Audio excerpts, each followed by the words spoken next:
सभी श्रद्धालु साथियों को नवरात्रि की मंगलमय शुभकामनाएं। मां चंद्रघंटा की पूजा नवरात्रि के तीसरे दिन की जाती है। ये माता का स्वरूप शांति, वीरता और सौंदर्य का प्रतीक माना जाता है। मां चंद्रघंटा की पूजा करना न केवल आध्यात्मिक दृष्टि से बल्कि सांसारिक जीवन के लिए भी अत्यंत लाभकारी माना गया है। माता चंद्रघंटा की व्रत कथा किन किन के लिए वरदान साबित होती है।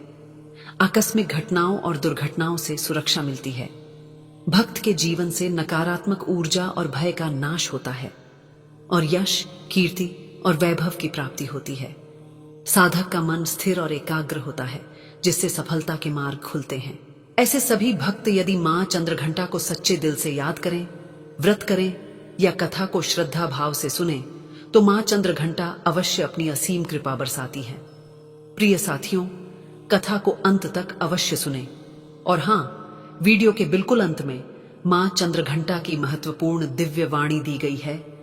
उसे सुनना आपके आत्मिक उत्थान के लिए अत्यंत आवश्यक है।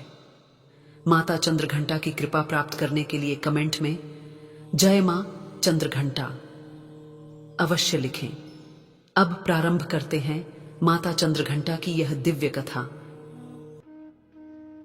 बहुत समय पहले की बात है, उन दिनों की, जब धरती पर मनुष्यों का हृदय अभी भी प्रकृति से जुड़ा था, जब आस्था की डोर इतनी मजबूत थी कि पहाड़ों को भी हिला दे। एक ऐसे ही पवित्र, सादगी भरे गांव में, जहां जीवन की धुरी खेत और खलिहान थे, एक गरीब किसान रहता था। नाम था माधव। माधव की आंखों में बचपन से ही एक अनकहा दुख छिपा था, प्रकृति की अनिश्चितताओं का डर, जो हर फसल के साथ गहराता जाता था। उसकी पत्नी तो बहुत पहले ही उसे छोड़कर चली गई थी। पीछे छोड़ गई थी एक नन्ही सी जान, उसकी बेटी राधा। राधा अपने पिता जैसी ही सीधी सादी, लेकिन हृदय की बहुत कोमल थी। वह अपने बाबा की सूनी आंखों को देखती थी, उनके माथे पर चिंता की लकीरों को पर लेती थी और उसका नन्हा सा दिल अपार कष्ट से भर उठता था। वह जानती थी कि उनके पास जो कुछ भी है वह इन खेतों की उपज ही है। इन खेतों की हरियाली ही उनके जीवन की हरियाली थी। अगर फसल बर्बाद हो जाए तो उनके पास कुछ नहीं बचेगा, सिर्फ भूखे पेट और आंसुओं का समंदर। इस वर्ष भी खेतों में फसल लहलहा रही थी, आशा की एक नई किरण, एक नया सपना। लेकिन प्रकृति का मन कौन पढ़ सकता है। दूर क्षितिज पर काले काले बादल मंडराने लगे। हवा में एक अजीब सी बेचैनी थी। गांव के बड़े बुजुर्गों के चेहरे पर चिंता की गहरी छाया पड़ गई। ये तो तूफान के संकेत हैं, एक वृद्ध ने कहा। उसकी आवाज में डर स्पष्ट था। अगर ये तूफान आया तो हमारी लहलहाती फसल। उसकी बात अधूरी रह गई, पर उसका अर्थ सब समझ गए थे। राधा ने अपने बाबा को देखा। उनका चेहरा पीला पड़ चुका था। उन्होंने अपनी कमर पर हाथ रखा, जैसे उनके अंदर की सारी शक्ति जवाब दे रही हो। उनकी आंखों में वही अनकहा दर्द था जिसे वह किसी से बयान नहीं कर सकते थे। एक किसान का दर्द जो अपनी मेहनत को मिट्टी में मिलते देखता है। राधा का हृदय उसी क्षण चीत्कार कर उठा। नहीं, ऐसा नहीं हो सकता, उसने मन ही मन कहा। नवरात्रि का पवित्र समय चल रहा था। धर्मपरायण गांव में हर घर में देवी की पूजा अर्चना हो रही थी। आज नवरात्रि का तीसरा दिन था और आज मां चंद्रघंटा का दिन था। मां चंद्रघंटा, जो अपने भक्तों को भय से मुक्ति दिलाती हैं, जो शुभता और साहस की प्रतीक है। राधा ने पहले भी अपनी दादी से मां चंद्रघंटा की कहानियां सुनी थीं। कैसे उनका घंटा बुरी शक्तियों को डराता है, कैसे उनकी कृपा से असंभव भी संभव हो जाता है। एक गहरा भाव उसके मन में उमड़ पड़ा। उसकी आंखों में आंसू भर आए, लेकिन इस बार ये आंसू लाचारी के नहीं बल्कि एक दृढ़ संकल्प के थे। उसके हृदय में अपार कष्ट था, लेकिन उस कष्ट से कहीं ज्यादा अपार थी उसकी आस्था। उसने निर्णय लिया, वह मां चंद्रघंटा का उपवास रखेगी। पूरी निष्ठा से, पूरे हृदय से वह मां से प्रार्थना करेगी कि उसके खेतों की फसल सुरक्षित रहे। वह अपने बाबा के पास गई, उनके चरणों में सिर रखकर बोली, बाबा आप चिंता मत कीजिए, मां सब ठीक कर देंगी। माधव ने अपनी बेटी को देखा। उसकी भोली आंखों में उसे एक अजीब सी चमक दिखी। उसे लगा जैसे उसकी बेटी के माध्यम से कोई दिव्य शक्ति उसे दिलासा दे रही हो। राधा ने उस दिन से अपना उपवास शुरू कर दिया। दिन भर वह अपने खेतों के पास बैठती, कभी फसलों को सहलाती, कभी आसमान की ओर देखती। हर बीतते पल के साथ तूफान की आहट और तेज होती जा रही थी। हवाएं तेज हो चली थीं, बादलों की गर्जना सुनाई देने लगी थी। गांव के लोग अपने घरों में दुबक गए थे, ईश्वर से प्रार्थना कर रहे थे। दिव्य लोक से मां चंद्रघंटा की दृष्टि उसी क्षण कैलाश के मनोरम शिखरों पर अपने दिव्य लोक में विराजमान थीं, माता चंद्रघंटा। उनका तेजोमय स्वरूप शांत और गंभीर, लेकिन उनकी आंखों में एक अद्भुत करुणा थी। वे बैठी थीं अपने आसन पर, जहां से वे तीनों लोकों की हर गतिविधि को देख सकती थीं, मनुष्यों के हर सुख दुख को महसूस कर सकती थीं। आज उनकी आंखों में एक अजीब सी पीड़ा थी। वे देख रही थीं धरती पर मनुष्यों का बढ़ता हुआ पाप और अधर्म, कैसे स्वार्थ और लालच में आकर मनुष्य प्रकृति का दोहन कर रहा था, कैसे रिश्तों में कटुता बढ़ती जा रही थी, कैसे धर्म और सत्य का मार्ग छोड़कर मनुष्य विनाश की ओर बढ़ रहा था। यह सब देखकर उनका हृदय कठोर हो चुका था, उनका मन विचलित हो उठता था। वे विधि के बंधन में बंधी थीं। कर्मों का फल तो सबको मिलना ही था। वे चाहकर भी हर बार हस्तक्षेप नहीं कर सकती थीं। लेकिन कभी कभी जब वे किसी शुद्ध निष्कपट आत्मा को देखती थीं, जब कोई हृदयपूर्ण आस्था और प्रेम से उनकी ओर पुकारता था, तब उनके कठोर हो चुके दिल में भी एक टीस उठती थी। उनकी आंखों में बिना किसी इच्छा के आंसू आ जाते थे। आज उनकी दृष्टि उस छोटे से गांव पर टिकी थी। उन्होंने देखा एक नन्ही सी लड़की राधा, जो अपने बाबा और अपने खेतों के लिए अपनी पूरी निष्ठा से उनकी आराधना कर रही थी। मां चंद्रघंटा ने अनुभव किया धरती माता का कष्ट। धरती माता जो पूरे संसार की जगत जननी है, हर प्राणी को धारण करती हैं, अन्न देती हैं, जल देती हैं, पर आजकल वे भी बहुत कष्ट में थीं। मनुष्यों के पाप, उनके अधर्म, उनके अत्याचारों का बोझ धरती पर बढ़ता जा रहा था। धरती मां अपनी संतान के दुर्व्यवहार से त्रस्त थीं, लेकिन एक मां होने के नाते वे सब सहती थीं, उनकी पुकार को भी सुनती थीं। मां चंद्रघंटा ने देखा कि धरती माता कैसे बिलख रही थीं, जैसे अपने बच्चों को चेतावनी दे रही हों कि संभल जाओ, वरना यह प्रकृति अपना संतुलन खो देगी। मां चंद्रघंटा को राधा की तपस्या में वह शुद्धता दिखाई दी जिसकी आज के युग में कमी थी। वह मासूमियत, वह निस्वार्थ प्रेम जो केवल एक बच्चे में या एक सच्चे भक्त में ही मिल सकता है। राधा का दर्द, उसके बाबा का अपार कष्ट, उस पूरी धरती मां का कष्ट, ये सब मां चंद्रघंटा को एक ही सूत्र में बंधे दिख रहे थे। उनकी आंखों में करुणा की एक धारा बह निकली। उनके होठों पर एक हल्की सी मुस्कान आई, एक ऐसी मुस्कान जो सब कुछ कहने वाली थी लेकिन कुछ भी न कहने वाली थी। उन्होंने अपनी शक्ति को आह्वान किया, लेकिन इस बार हस्तक्षेप नहीं, बल्कि एक प्रतिक्रिया, उस बच्चे की निष्ठा भरी पुकार का जवाब। तूफान का भयंकर रूप, इधर गांव में रात गहराती जा रही थी और उसके साथ ही तूफान भी अपनी पूरी शक्ति पर आ चुका था। गर्र की आवाज के साथ बिजली कड़क रही थी, जैसे आसमान फट रहा हो। हवा इतनी तेज थी कि लगता था पैरों को उनकी जरों से उखाड़ फेंकेगी। मूसलाधार बारिश ओलों के साथ जमीन पर पड़ रही थी, जैसे कोई क्रोधित देव अपना सारा प्रकोप बरसा रहा हो। राधा अपने घर के अंदर एक कोने में बैठी थी। उसकी आंखें बंद थीं, उसके हाथ झुरे थे, उसके होठों पर बस एक ही नाम था, मां चंद्रघंटा, मां चंद्रघंटा। उसके अंदर एक अजीब सी शांति थी, लेकिन बाहर प्रकृति का तांडव अपने चरम पर था। माधव अपनी बेटी को देख रहा था, उसे अपनी आंखों पर विश्वास नहीं हो रहा था। इस भयानक तूफान में भी उसकी बेटी कैसे इतनी शांत रह सकती थी? क्या यह उसकी आस्था का बल था? गांव के बाकी लोग चीख रहे थे, चिल्ला रहे थे।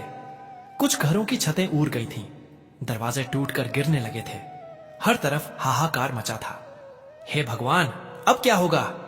एक पड़ोसी ने रोते हुए कहा, हमारी सारी मेहनत पानी में मिल जाएगी, हम सब भूखे मरेंगे।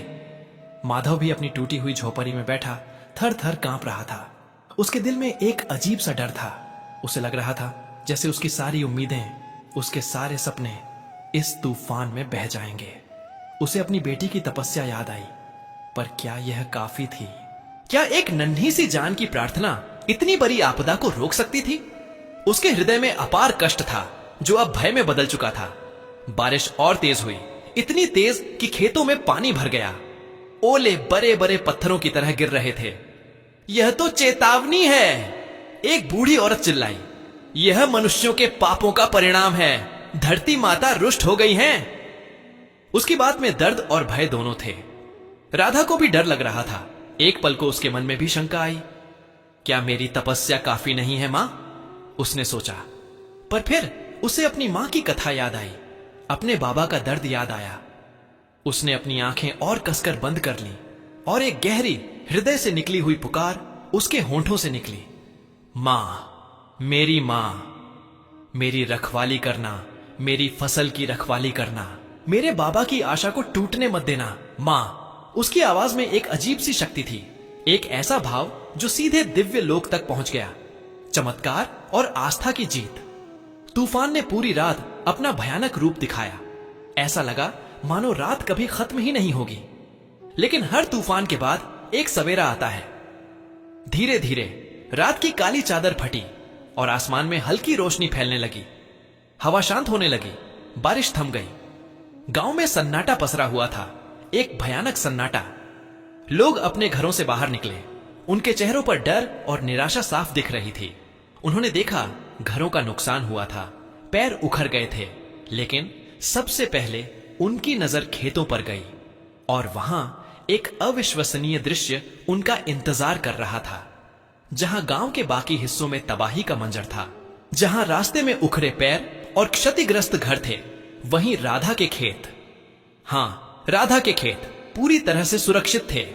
फसलें वैसे की वैसे खरी थीं, हरी भरी, लहलहाती हुई, मानो तूफान उनके पास से गुजरा ही ना हो। आसपास के खेतों में पानी भरा था, फसलें गिरी पड़ी थीं, लेकिन राधा के खेत में एक भी पौधा नहीं गिरा था, एक भी पत्ता नहीं टूटा था। दूर दूर तक एक छोटा सा भी नुकसान नहीं। गांव वाले अपनी आंखों पर विश्वास नहीं कर पा रहे थे। उन्होंने एक दूसरे को देखा, फिर राधा के खेतों को। किसी के मुंह से आवाज नहीं निकल रही थी। माधव, जो अपनी बेटी के पास खड़ा था, उसके होंठ कांपने लगे। उसकी आंखों से आंसू बह निकले, पर इस बार ये आंसू दर्द के नहीं, बल्कि असीम कृतज्ञता के थे, अपार आनंद के थे। उसने राधा को अपनी बाहों में भर लिया और उसकी बेटी रोते हुए उसके सीने से लिपट गई। यह खुशी के आंसू थे, आस्था की जीत के आंसू थे। यह कैसे हो सकता है? एक ग्रामीण ने हकलाते हुए पूछा। यह चमत्कार है, यह मां चंद्रघंटा की कृपा है, दूसरे ने कहा। उसकी आवाज में श्रद्धा और औ का भाव था।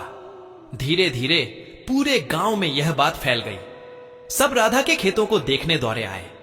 उन्होंने देखा और उन्हें अपनी आंखों पर विश्वास नहीं हुआ। हर किसी के दिल में एक ही बात थी, यह छोटी सी लड़की की अनूठी तपस्या का फल था। उसकी निस्वार्थ भक्ति ने, उसके हृदय के अपार कष्ट ने मां चंद्रघंटा को द्रवित कर दिया था। गांव वालों ने वहीं राधा के खेतों के पास मां चंद्रघंटा का जयकारा लगाया।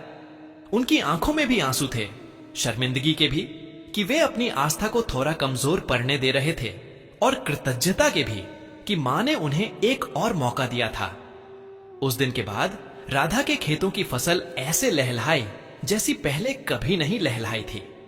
उसने अपने बाबा के साथ मिलकर खूब मेहनत की और उन्हें उस वर्ष इतनी अच्छी फसल मिली कि उनकी सारी गरीबी दूर हो गई। माधव ने अपनी बेटी को कभी अपने से दूर नहीं किया। वह जानता था कि उसकी बेटी केवल उसकी ही नहीं, बल्कि उस पूरे गांव की आशा थी, कथा का सार और प्रेरणा। यह कथा आज भी गांव की कहानियों में जिंदा है, धरती की उर्वरता और किसानों की अटूट आस्था से जुड़ी हुई। यह हमें सिखाती है कि चाहे कितनी भी विकट परिस्थिति क्यों ना आ जाए, कितनी भी बड़ी चुनौती क्यों ना हो, यदि हृदय में सच्ची आस्था हो, निस्वार्थ प्रेम हो और पूर्ण समर्पण हो, तो कोई भी शक्ति उसे तोड़ नहीं सकती। मां चंद्रघंटा ने उस दिन केवल राधा की फसल ही नहीं बचाई थी, उन्होंने उस पूरे गांव की आस्था को नई जान दी थी। उन्होंने यह चेतावनी भी दी थी कि मनुष्यों के पाप और अधर्म धरती माता को कष्ट पहुंचाते हैं, और जब प्रकृति अपना संतुलन खोती है तब विनाश आता है। लेकिन साथ ही उन्होंने यह भी दिखाया कि एक शुद्ध आत्मा की तपस्या, एक बच्चे का निस्वार्थ प्रेम विधि के बंधन में बंधी मां को भी द्रवित कर सकता है, और उनकी कृपा से असंभव भी संभव हो जाता है। राधा की कथा हमें बताती है कि दया का भाव, दूसरों के कष्ट को अपना कष्ट समझना, यही सच्चा धर्म है। जब हम अपने हृदय में अपार कष्ट को सहते हुए भी दूसरों के लिए प्रार्थना करते हैं तो उस तपस्या का फल अवश्य मिलता है। मां चंद्रघंटा जो जगत जननी है, सब कुछ देखती हैं। उनकी आंखों से आंसू कभी कभी इसलिए बहते हैं क्योंकि वे मनुष्यों के पापों से तो दुखी होती हैं, पर उनकी अगाध प्रेम और करुणा भी उतनी ही गहरी है जो एक सच्ची पुकार पर अवश्य प्रकट होती है। यह कथा केवल बीते हुए समय की नहीं है, यह आज भी हमें प्रेरणा देती है। यह हमें याद दिलाती है कि हमारे अंदर भी वह शक्ति है, वह आस्था है जो हमें हर संकट से उबार सकती है। बस जरूरत है तो एक शुद्ध हृदय की, एक निष्ठावान भावना की और मां चंद्रघंटा पर अटूट विश्वास की। जब भी नवरात्रि के तीसरे दिन मां चंद्रघंटा की पूजा होती है, राधा की यह कथा गांव गांव में सुनाई जाती है, जो हमें यह सिखाती है कि आस्था ही सबसे बड़ा चमत्कार है। और एक मां का हृदय तो अपने बच्चों के लिए हमेशा ही पिघल जाता है, चाहे वह धरती मां हो या दिव्या मां चंद्रघंटा। इस कथा को सुनकर आज भी लोगों की आंखें नम हो जाती हैं, क्योंकि यह हमें हमारे भीतर छिपी उस शक्ति से मिलाती है जिसे हम अक्सर भूल जाते हैं, प्रेम, दया और अटूट विश्वास की शक्ति। साथियों, इस वीडियो में मां चंद्रघंटा की पावन व्रत कथा यहीं पर होती है समापन। अब आइए मां चंद्रघंटा की दिव्य वाणी सुने, पिता और बेटी की कथा के माध्यम से मानवता को संबोधित एक दिव्य संवाद, जहां करुणा, चेतावनी और आशा से भरी एक पुकार है। मैं मां चंद्रघंटा हूं, जगत जननी। सुनो हे मानव, सुनो हे मेरी संतान, मैं हूं तुम्हारी मां चंद्रघंटा। मैं वही हूं जिसके चरणों में तुम्हारा जन्म है, तुम्हारा जीवन है और तुम्हारा अंत भी। तुम्हारे सुख दुख, तुम्हारी हंसी रोदन, तुम्हारी आस्था और तुम्हारा पाप सब मैं देखती हूं। मेरी आंखें कभी बंद नहीं होती, मेरे हृदय की करुणा कभी थमती नहीं और मेरी चेतावनी कभी व्यर्थ नहीं जाती। बहुत समय पहले, जब धरती अभी भी सरल थी, जब मनुष्य प्रकृति को मां मानता था, एक छोटा सा गांव था, पवित्र निर्मल खेतों और खलिहानों में जीता हुआ। वहां रहता था एक किसान माधव, साधारण मनुष्य, पर दिल में अनगिनत पीड़ाओं का बोझ लिए। उसकी आंखों में वर्षों से एक डर पल रहा था, अगर फसल न बचे तो, अगर खेत उजड़ गए तो। और उसके पास था उसका सबसे बड़ा धन, उसकी नन्ही बेटी राधा। राधा भोली, मासूम, पर दिल से बहुत बड़ी। उसके छोटे छोटे हाथ पिता के पसीने को पोंछते थे, उसकी नन्ही आंखें उनके माथे की चिंता की लकीरें पर लेती थीं। जब उसने अपने पिता को टूटते देखा, जब उसने सुना कि तूफान आने वाला है, तो उसके हृदय से एक चीत्कार निकला, नहीं मां, चंद्रघंटा मेरी रक्षा अवश्य करेंगी। हे मानव, उस नन्ही बच्ची ने नवरात्रि के तीसरे दिन मुझे पुकारा। उसकी आवाज सीधी मेरे लोक तक पहुंची। उसने कहा, मां, मेरी फसल बचा लो, मेरे बाबा का सपना मत तोड़ो।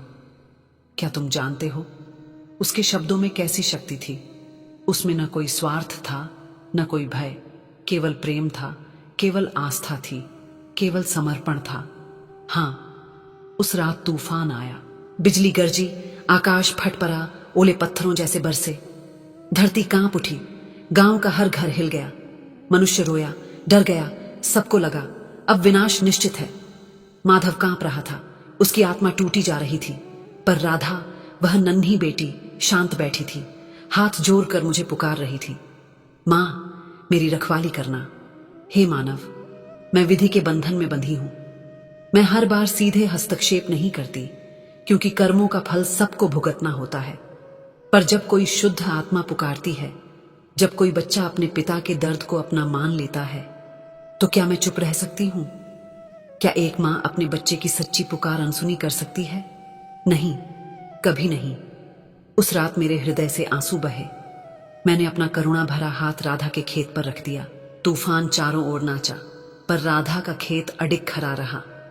आकाश में बिजली करक रही थी, पर उसकी हरियाली ज्यों की त्यों बची रही। गांव के बाकी खेत डूब गए, गिर गए, पर वह खेत, वह आस्था, वह प्रेम सुरक्षित रहा।